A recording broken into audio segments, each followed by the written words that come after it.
Welcome to Ajayastro Mini Guru, your go-to source for the latest updates and in-depth analysis on commodities.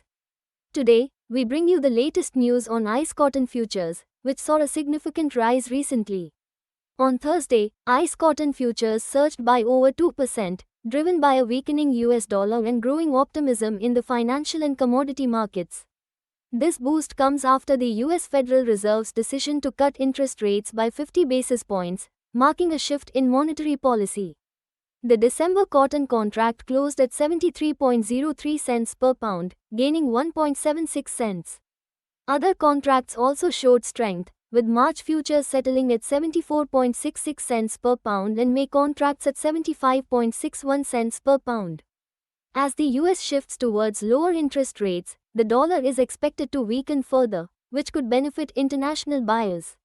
A weaker dollar makes US cotton more affordable for those using other currencies. On top of that, rising crude oil prices are making polyester, a cotton alternative, more expensive, providing further support to cotton prices.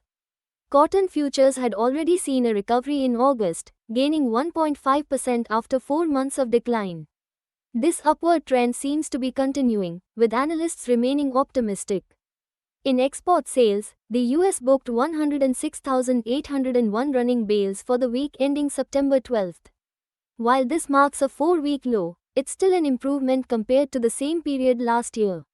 Vietnam and Pakistan were the largest buyers, and export shipments rose by over 9% year-on-year, with Pakistan and Vietnam being the key destinations.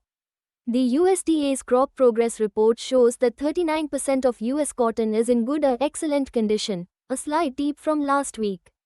However, the Brugler 500 index saw a 2-point improvement, with notable gains in crop quality from Texas and Georgia. On September 18, there were 428 online cash cotton bale sales, averaging 61.65 cents per pound. ICE cotton stocks remained stable at 265 bales, and the Kotlook index dropped slightly by 70 points, settling at 83.75 cents per pound. The USDA adjusted world price also saw a decrease, now standing at 56 cents per pound. Global cotton production forecasts have been revised downward by 1.2 million bales, and world ending stocks are expected to shrink to 76.5 million bales. That's it for today's update. Stay tuned to Ajayastro Mini Guru for more insights and updates on the commodity markets.